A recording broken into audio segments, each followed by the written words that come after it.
Good afternoon, ladies and gentlemen. Welcome to those in attendance and all watching on television or via the internet.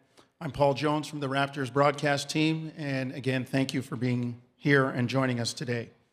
Over the past several years, we've watched this team, the Toronto Raptors, and this city embrace winning at an extremely high level. And I believe it's fair for me to say that everybody is hungry for more. Today marks a new chapter as the Raptors progress towards reaching the ultimate goal of an NBA championship.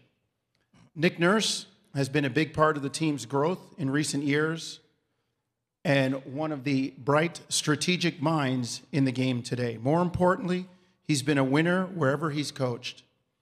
He ranks second all-time in NBA G League victories and is the only person to lead two different G League teams to a championship.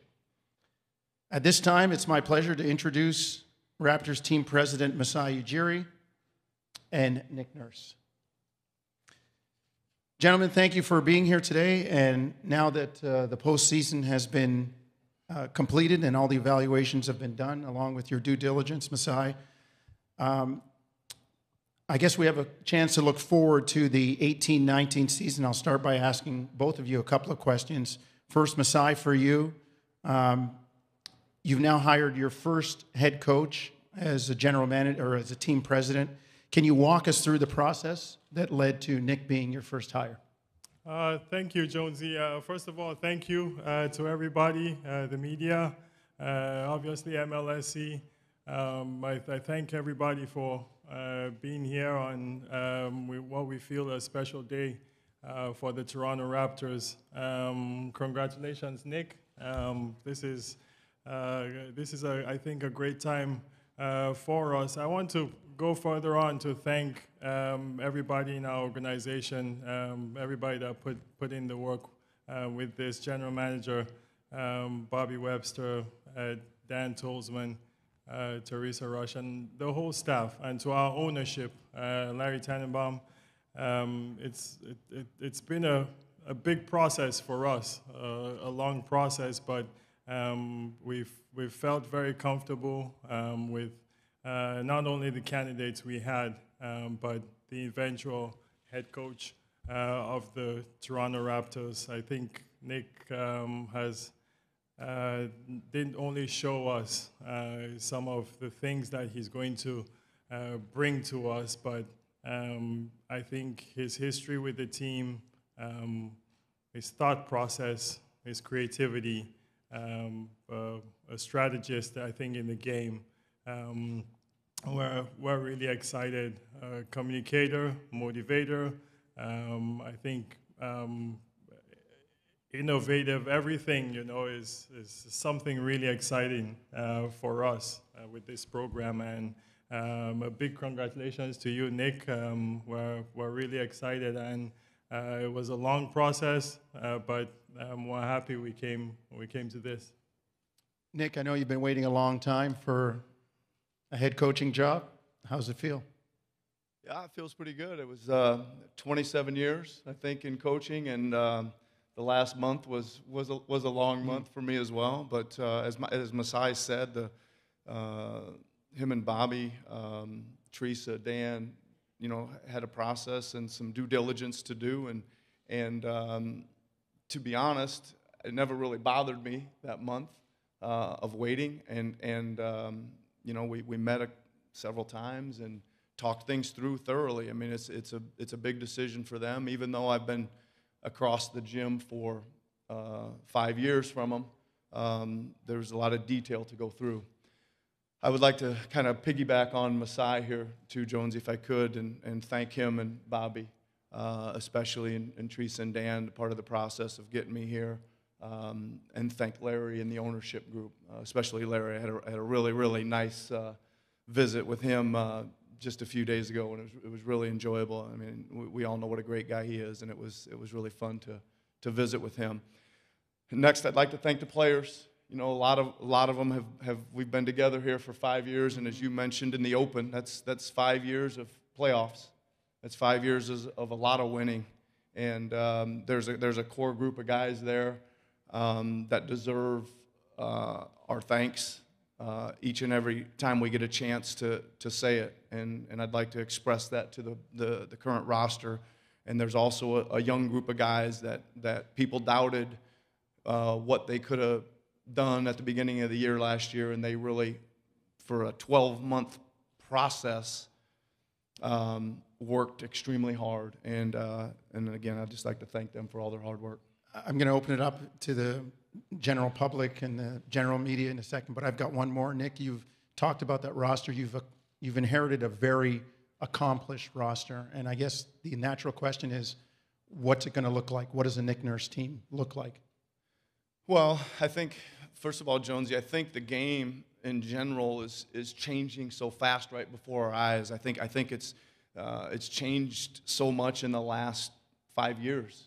It's changed so much in the last 3 years. So I think, the leadership that I'm bringing and the coaching staff that we'll eventually hire is we've got to be innovative, right? We've got to be trying to think of what's coming next before it comes next if you want to stay ahead of the game. And tried to bring some of that. I've tried to make steps in my career to continually learn and learn about this and learn about that and test this out and test that out and keep what's good and throw away what's bad, and so that's part of innovation. And I think Masai touched on it too. I think we want to be creative. I think you're going to see some different things. There's probably going to be some uncomfortableness at times when we try things that are maybe a little too far outside the box. But it's again, the season's a process. The summer league leads to training camp, and the training camp leads to preseason games, and the preseason leads to regular. We want to try some ideas and some things, and try to put our guys in different positions, try some different combinations, etc. To prepare us for the playoffs, which is what matters. Great. Yep. Steph and Phil are out there, folks. Name, affiliation, and the floor is yours.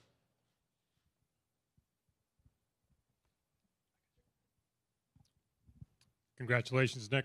Thanks, Masai as well. 27 years, Nick. How did you celebrate? What do you do when you get a job like this that you've been working for such a long time? Well, it's I know it wasn't much celebration. It was kind of obviously call the people that are close to you first of all, and then the things start coming at you pretty quick, and getting to work really. I'm not sure. I had a good celebration last week, maybe pre-celebration. I had a nice trip to England with my son Noah, and we'll celebrate at some point, but we're working right now already. Hi, Courtney with CP24. So you guys typically do very well in the regular season. The struggles come up in the postseason, right? So, Nick, do you feel you have a different enough voice from Dwayne Casey to kind of get the team over that hump? Well, yeah, I think first of all, I need to mention Coach Casey and thank him. He's the one that originally brought me here as an assistant, and we shared a lot of winning together, and he's a competitive guy. He's a great professional. I learned a lot from him, but you can't take away the 5 years of what you've shared together. But again, mentioned it already. The success that we want to have is in the playoffs. That's what every team in the NBA goes for. And yeah, we need to make sure we try a few new things here and there. Try some different rotations. I think where you'll see most of that would be a little bit more creatively on the defensive end as the regular season, preseason, just so we can try and be ready for more things in the playoffs. I think the playoffs change so much what happens defensively. The games come at you so fast in the regular season that everybody's kind of playing their baseline philosophies so much, and it comes to the regular season, and all of a sudden you're trying to do some things that you haven't really practiced enough, and I'd hope we can do that and get some different looks at some things so we're ready to go on both sides of the ball. Josh Lewenberg, TSN.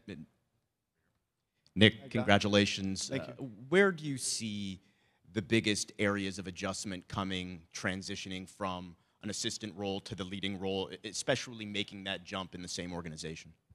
Well, first of all, you know this.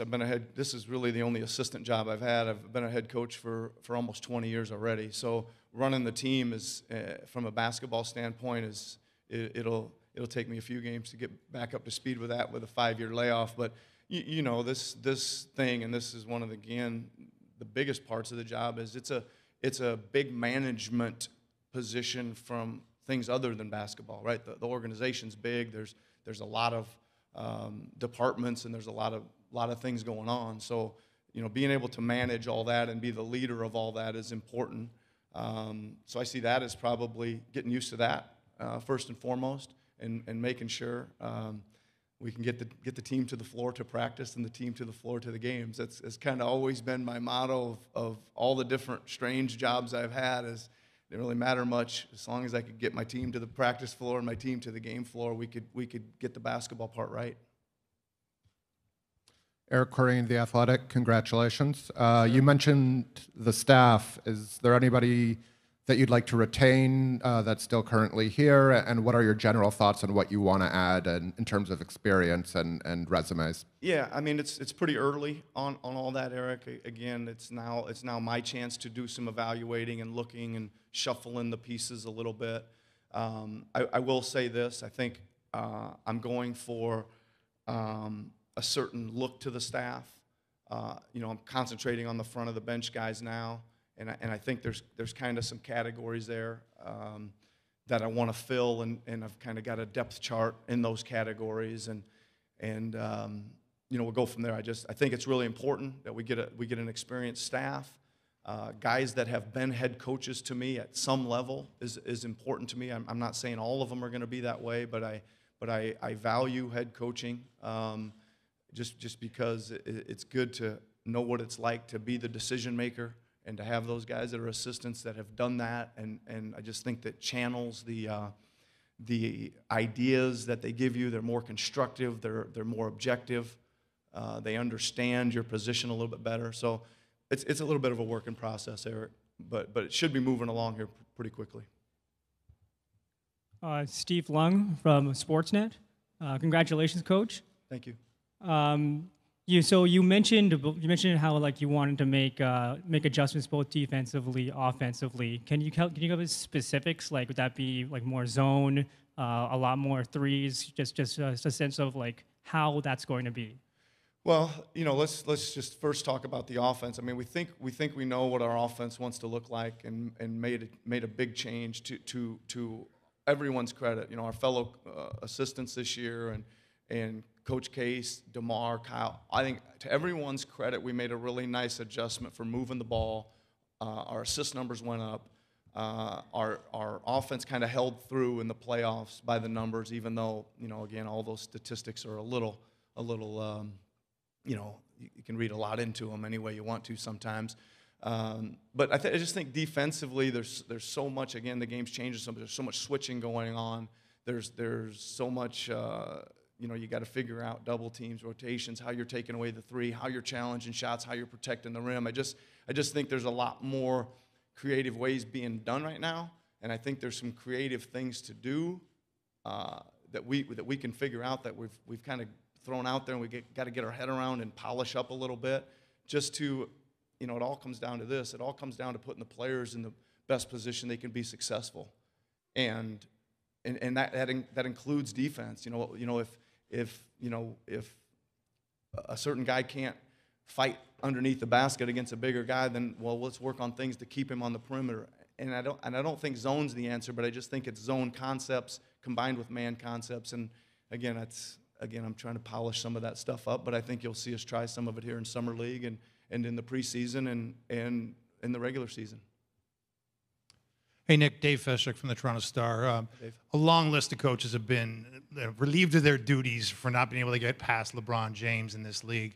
How would you have approached that Cleveland series differently than Dwayne approached it?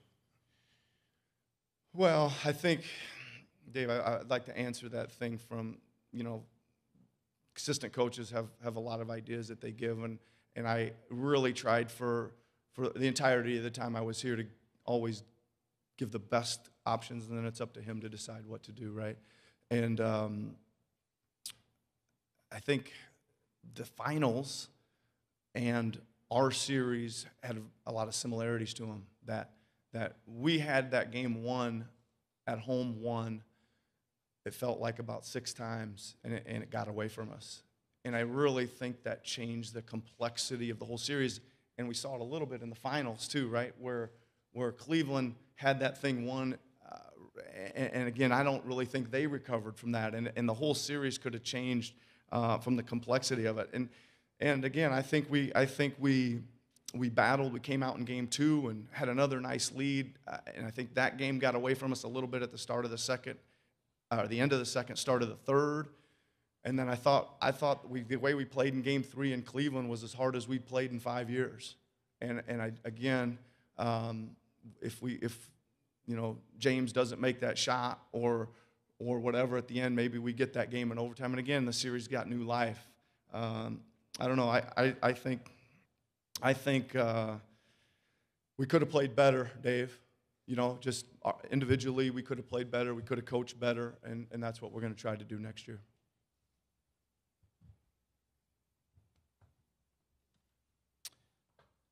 Thanks for coming today.